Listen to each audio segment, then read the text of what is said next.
Welcome to Bridge the Atlantic. We're your host, Marcio Novelli. And Ross Barber. Today on the show, we have Canadian artist Heather Horton with us. Heather is currently based in the Yukon Territory, and her work is part of private and corporate collections across the world. Her amazing work has awarded her opportunity to speak at universities and colleges in North America, and we're very excited to welcome her to Bridge the Atlantic today. Hi, Heather. Hello. How are you? I'm very well. How are you? I am well as well. Except you're lying because you're not. I am totally lying because I'm actually really sick today. You'd never know. That was my third try at the intro, but we'll pretend like that was the first.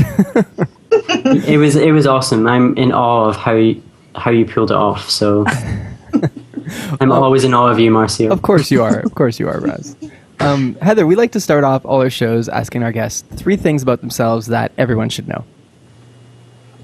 Oh boy. Let's see.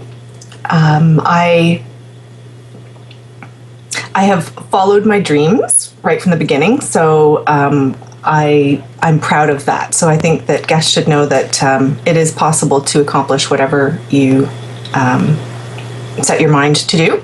It just takes a while in certain situations. So that's one thing. I'm very proud of that. And then something else. Let's see. I'm from Ontario, where you're from, Marcio. This is true. And finally, I don't actually have a Bachelor of Fine Arts. I don't actually have a fancy degree. I actually have a diploma in illustration from Sheridan College. But I decided to become a painter, a fine artist from there. So it's interesting to put that on your CV. If people are looking for a BFA, you don't need that kind of credential if you really believe in what you're doing. Those are 3 things. I love that. Yeah, I really admire that. And that's something we often talk to with our musical guest, how you don't always need specific training. You need passion, and to follow that passion. Precisely. Yeah. So obviously you mentioned that you got your diploma at Sheridan College in interpretive illustration. Is that right? Correct. Mm-hmm. Cool. So have you found that like what you learned through doing your diploma has been useful in order to kind of getting you where you are, or would you say it's more the kind of experience that you've done kind of off your own back that's maybe helped you more? Good question. I would say a combination of both. What that program did specifically at that institution, and I love Sheridan College, amazing program. What they did, which I've heard a lot of BFAs don't do, is they provided a business component. When you come out, how are you going to run yourself as a brand, as a business? Most BFAs, it's like you're in the studio and you're painting arms and elbows, and you come out and you can paint arms and elbows perhaps, or perhaps not, but you don't know how to take care of yourself as an entity, as a business entity. Whereas that particular program trained us all in how to develop contracts and so it had a very business component as well as a very fine art component. So we came out actually feeling like we were kind of hopefully responsible, or have a plan. Mm-hmm. But I mean, that's nothing unless you have the drive. So yeah. And the talent, right. I think. Yeah, I think so. I mean, I think, pardon me, if you have the drive, you can get away with having less talent, but eventually, I don't know. I mean, obviously you want all of the elements together, but you can get pretty far with a lot of drive and not a lot of talent. Well, there's the triad. I sometimes mention it's the time versus talent versus money, right? Mm-hmm. If you're lacking any one of those, the other ones have to make up for it. Agreed. It's true. And any combination of the 3 will get you to success. But agreed. Much more respect for those with talent. Agreed.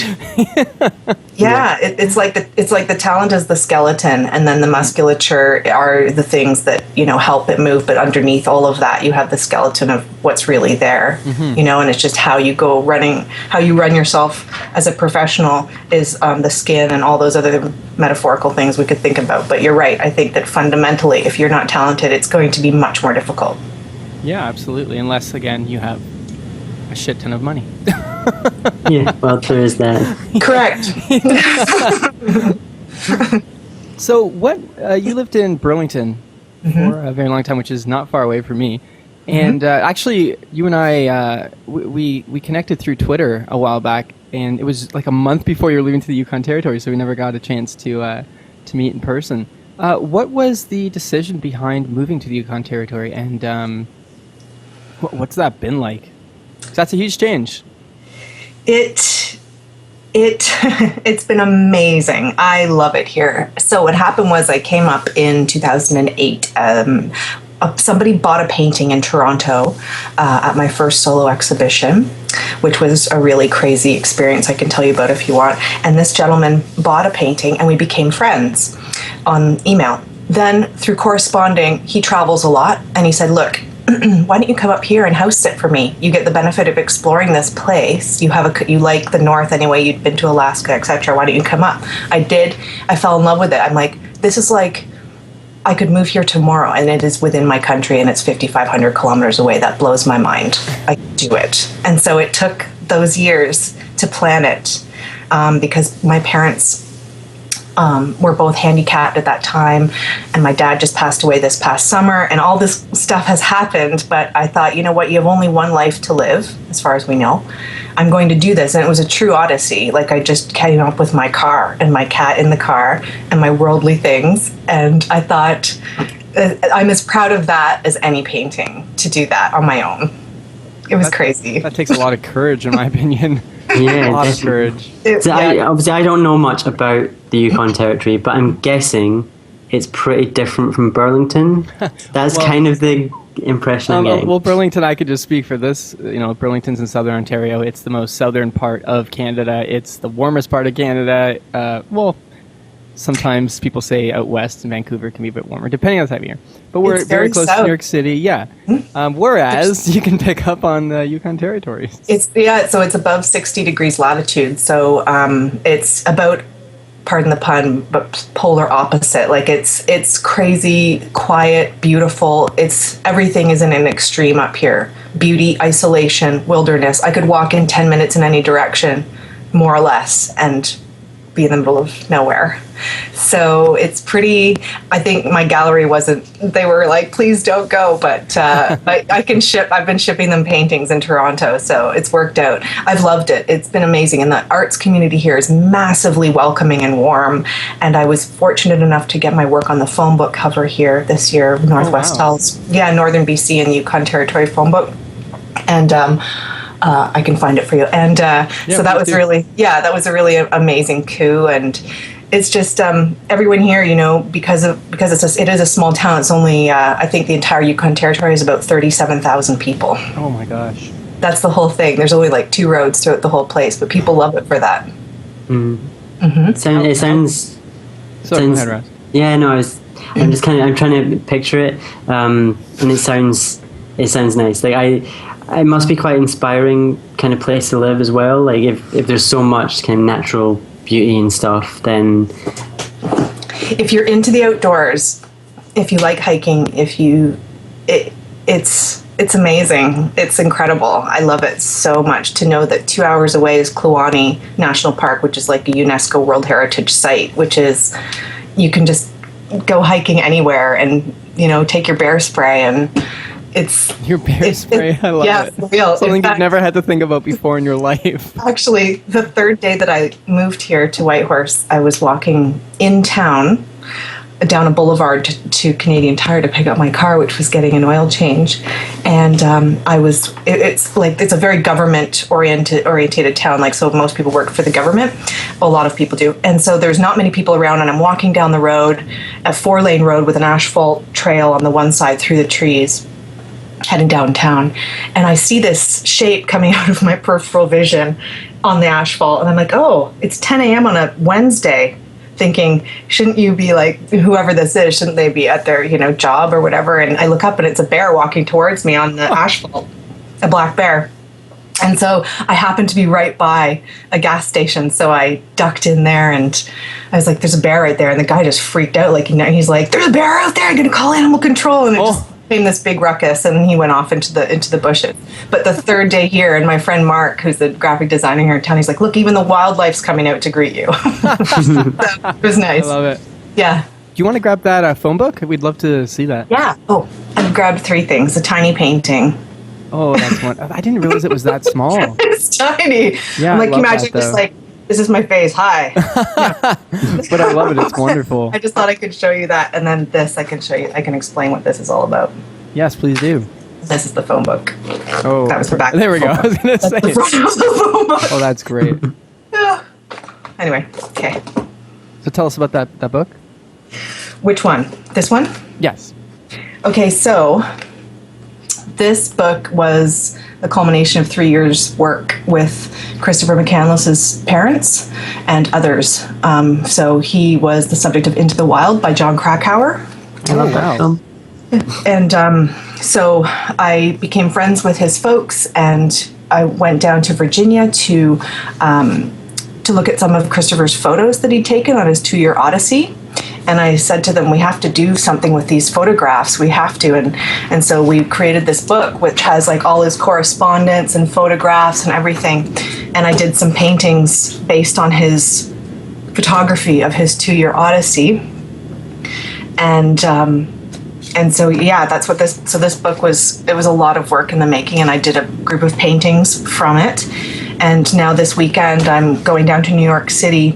PBS is doing a documentary on Chris, and so they want to include my paintings in the documentary and interview. That's awesome. Oh, this is awesome. I know. So Congrats. thank you. I have a painting that I've started that they're like, can we video you painting something? Oh, cool. So I've started a swimming painting, and I'll work on that. So it's kind of exciting to know I will technically be painting in New York City this weekend. This is so cool. Thanks. So you must be really excited right now. I'm so excited. So very excited. So that's the story of that, and I'm very proud of that project. It took a lot of work, and proud of the paintings that came from it. Well, yeah, I was going to ask you what you're working on right now, but it looks like that was just a natural segue. It always happens on this show, doesn't it, Ross? all the time. All the time. Actually, what's coming up next is I'm going to buy a GoPro and start doing a whole series of swimming portraits with the GoPro. So the swimming portraits that I've done have been all looking in, like from above, looking into the water.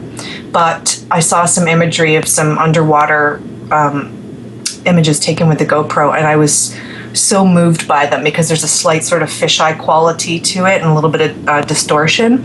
And so I thought, that's it. I'm buying a GoPro, and I'm going to go out to the coast and jump in the water and go down to BC, do some photographs down there, and then do some paintings on natural water, and then like pools and artificial, and like do all these different things. And it's going to be a massive body of work on underwater Oh, that's so imagery. cool. I'm excited. Oh, thank God for GoPros. They've completely changed our lives, haven't they?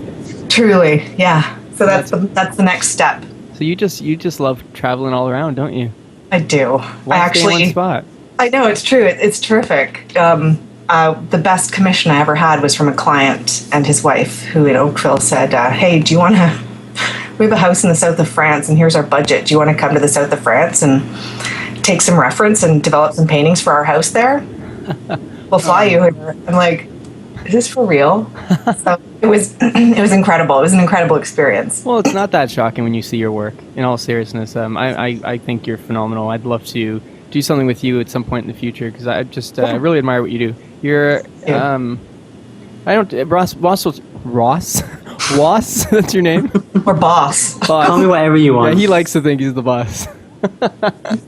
I was going to say, Ross will tell you I don't just handle compliments. Thank you. He doesn't. And I definitely admire your work. I feel like you're one of the rare true artists out there that are staying true to yourself. Like you said in the opening, that you really can achieve your goals and your dreams if you just believe in it. And I think that's just such a beautiful message to share, in your proof of that. So, thank you. Wonderful. Yeah, I don't want to have very many regrets. I'd like to have them. Like to be able to count them on one hand, and so far so good. nice. How many fingers do you have left? Right? Yeah. Do paintbrushes count as extra fingers? Yeah, I love it. So how did you get into speaking at colleges and universities? Well, the university one in Kentucky came via Twitter. Yeah. Again, thank God for Twitter. I know. Twitter's been amazing. It has connected me with some amazing folks, and all of you, both of you, I should say, I'm sure. So a friend of mine, now a friend, she saw my work online, and she was painting. She was working on her degree at the University of Western Kentucky in Bowling Green, and she saw my work, proposed to her supervisor that I come down to do a lecture and then help out in the classes for a week, and so I did. So I went down, and I even had a little show down there, and so that's how that came about. The other was via Sheridan. So I've done some speaking, just being called back to Sheridan to do some talks and everything. That's an honor, isn't it? Mm-hmm. Yeah, they're very well respected school, so I was very touched to do that. Have you experienced any, I guess, offbeat or interesting situations while being an artist, maybe doing a portrait for someone, or is anything stand out to you that you just will never forget that experience? Well, let me think for a moment. No pressure. I work from photographs, so I never work from life. I haven't worked from life since college because they made us do that, and it's great to have that foundation in working from life. But as soon as I graduated from college, I thought, I'm done. Models get tired. People are busy.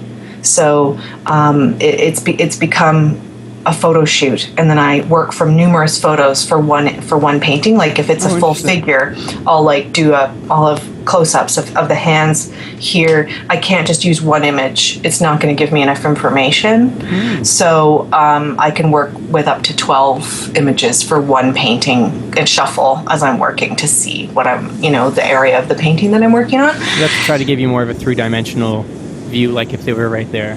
Exactly. Yeah. And so the only other sort of, if you really, you asked, okay.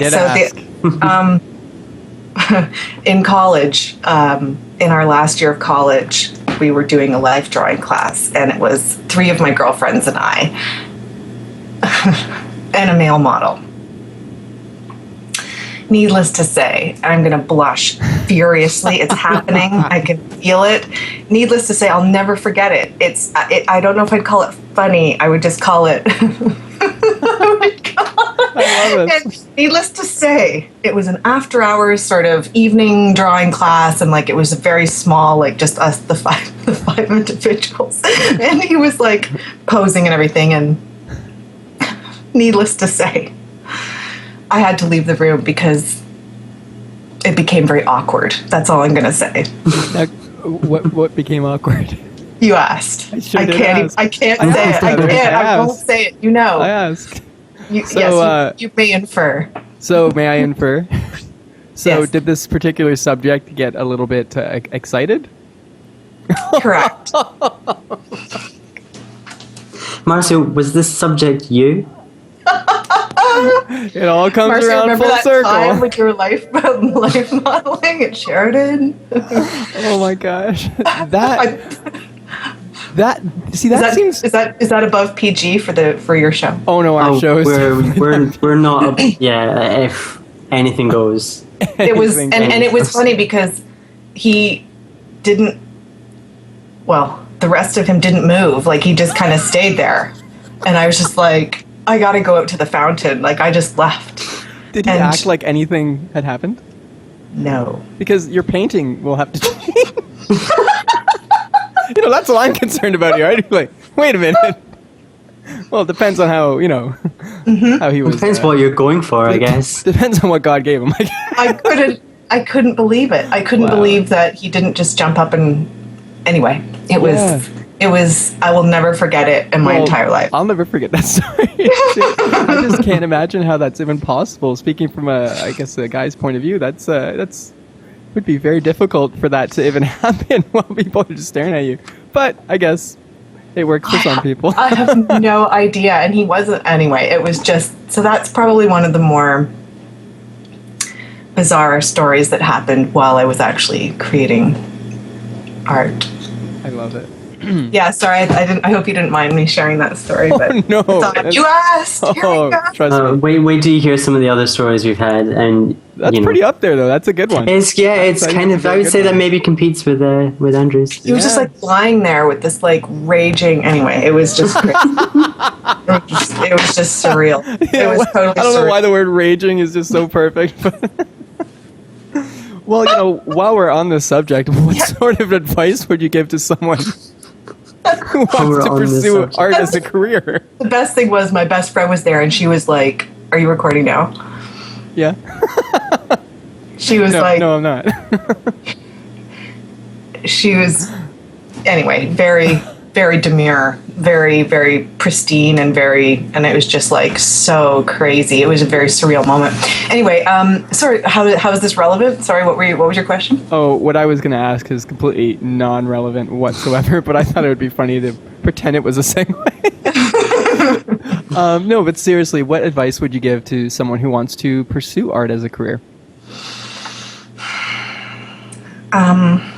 I mean, it's going to sound cliche, right? But just do it. Just keep doing it. Do it just do it constantly. Do it when you don't want to do it.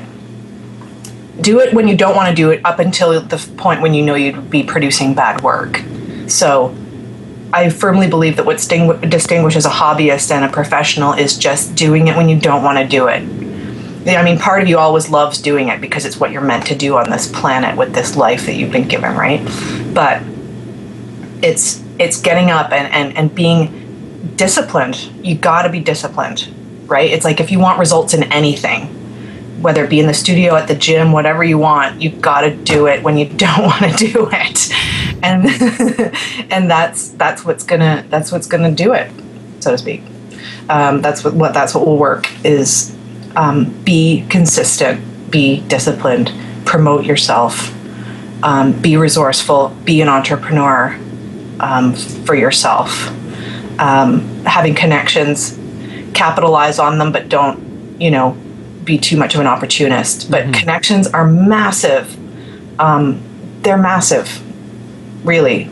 I did a painting for Wil Wheaton. Why do I know that name? Because Star Trek, not Star Wars, Star Trek. Yes. Yeah. Yeah. Don't be that guy that mixes them up. I always get wrong. So yeah, I did a portrait of his dog for him because he and his wife are really big into animal welfare and animal advocacy, and they have a calendar that they put out each year that helps raise funds for sheltered dogs and that. So I thought, you know what, I'm going to do a painting because it would be easy to do, it would be fun to do, and if he retweets that out to the world. That's 2.3 million followers will see the portrait, and it happened. Oh, that's all. That's all. Yeah, and he was so it was just very so I didn't want. It's not a money thing. It's just an exposure thing, and I was very grateful for them and so I'm just sending them the painting. I don't want money for it. It's just I wanted to do it, but I was excited that I got a little bit of exposure out of it, and they get a portrait. I love how this applies to. All varying types of creative industries. I often obviously go on the side that all artists need to get paid. I'm a musician myself and everything, but the thing is, payment does not always come in the form of money. It's not always monetary payment. People need to see that. For example, if I'm opening up for a huge band, that is the payment because it's the exposure. So just like you're saying, I think people definitely need to see that and understand sometimes that's way more valuable than. As long as you don't feel that you're being taken advantage of, if you feel like you're benefiting in some kind of way, like agreed, then I think it's fine. But you just have to go with what feels right. Because I know people that have done stuff and they felt that they were being taken advantage of. But then there's been other people who have done pretty much the same thing but under different circumstances, and that's worked out for them. So yeah, I know someone named Ross that might have happened to a few times without getting into specifics. I'm not saying anything. But you live and learn from it, right? And you start using your instinct, I think, to decide what is right and when it's a good trait. And that takes time. Yeah, exactly. Time, experience. I think you have to have bad experiences early on to kind of learn and realize what works for you and what doesn't work for you. Agreed. I mean, think about it. If we were accepted to everything, if all of the letters that we put into galleries and every gallery wanted us versus we don't think your work's appropriate, we're not looking for submissions at this time. You need rejection in order to appreciate success. Absolutely. If you just keep having successes, part of you will probably, it's not like you'll take it for granted on a conscious level, but part of you won't fully appreciate the success as if you'd had some rejection. I agree. It's absolutely imperative to like the tree that has to struggle to grow grows the strongest, right? And so, absolutely. Mm-hmm. All right, Heather, are you ready for 20 questions? I think so. Cool. Right, well, I'll kick this one off. All right, cool. We'll shake it up. Okay. Coffee or tea? Coffee. Meat or veggies? Veggies. CD or vinyl? Shit. Vinyl. I'm sorry. Summer or winter? Summer. Acrylic. Oh, did we switch? Oh, we got to start over, Ross. Oh, no, now I'm ready for them. All right, that's okay. Sorry, Ross. I messed up. Let's go again. You're just too eager. I might change one of my answers. Ooh, are you allowed to do that? Okay. Will anyone know? No one will know. You guys will know.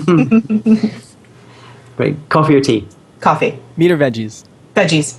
CD or vinyl? Vinyl. Summer or winter? Winter. Acrylic or pencil? Pencil. Twitter or Facebook? Twitter. Urban or rural? I can't say that. Rural. Oil or watercolor? Oil. Picasso or Monet? Monet. Mac or PC? Mac. Elaine or George? George. Portrait or landscape? Portrait. Poutine or pizza? Pizza. Hockey or baseball? Hockey. Michael Jackson or Michael Bolton? Oh, Jackson. Twerk or work? Oh, work. Oh, gosh. Ricky Gervais or Ricky Martin? Gervais. Whale or kale? Kale. Bette Midler or the Riddler? Sorry, I'm frozen on this. Are you vegetarian or vegan? I was vegan, now I'm vegetarian. Ah, so that's why my thumbs are going to stay up. It would go a little closer to the screen if it were still vegan, but I'll keep it over here. Sorry.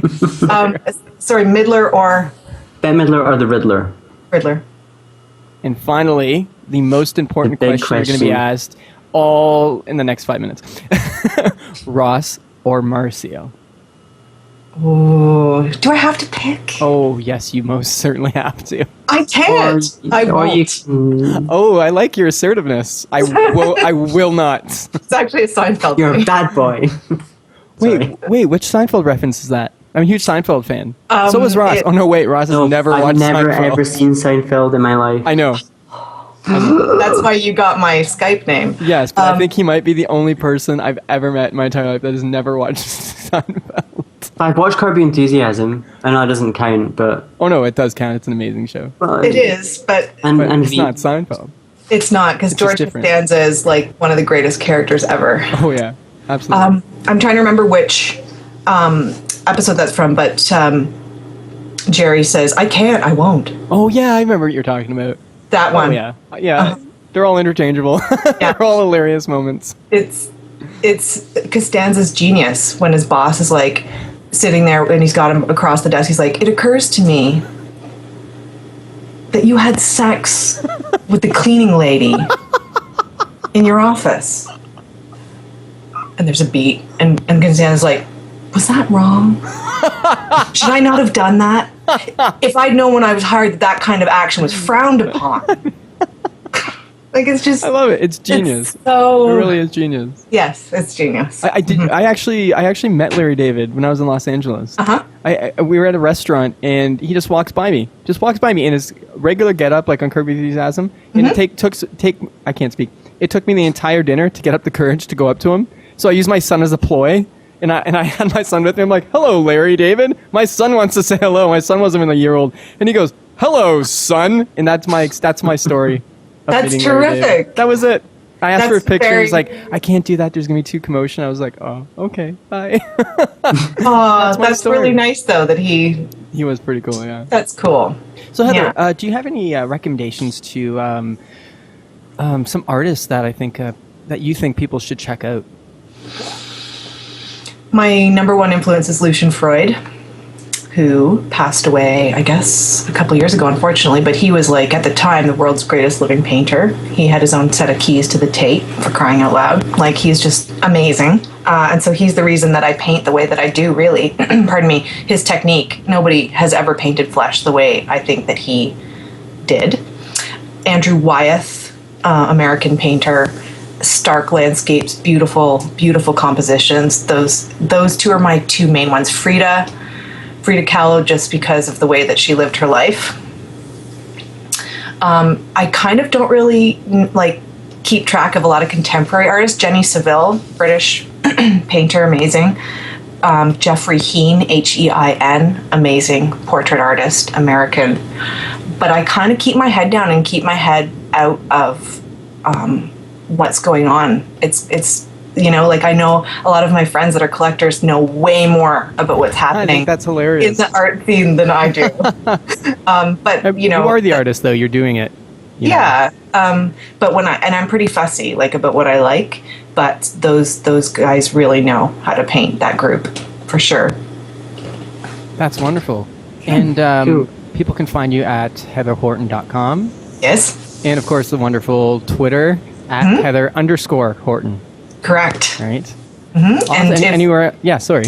If people are in Toronto or wherever, if they want to check out their website online, Abozzo, ABBOZZO gallery.com. And then I'm one of their artists there. And so if they want to see some paintings, if they're in Toronto or whatever, they're a great gallery. Awesome. Oh, this has been wonderful. Thank you so much for coming on the show, Heather. You're so welcome. It's been such a pleasure. It has for me. I can't speak for Ross. I don't know if he had a good It's time. been a pleasure for me too. Okay. Oh, good. You just rest assured it's been a pleasure. You're back to Orange. It has been such a pleasure chatting with you both. Should we just block him off the... Just cut me out. We'll just cut you out. I know you don't need me. It's been so great chatting with you and meeting you both. Yes, absolutely. And please come on again soon. Absolutely. All right, take care. Thank you. Thanks. Bye. Bye. Thanks for watching Bridge the Atlantic. If you like what you saw, make sure to like, favorite, and most importantly, subscribe so that you don't miss each week's episode. Click on the videos above us if you'd like to see more, and please feel free to leave us a comment letting us know what you think of the show. Follow us on Twitter, Instagram, and Facebook, and subscribe to us on iTunes so that you can listen to us on the go. Thanks again for being awesome, and we'll see you on next week's episode.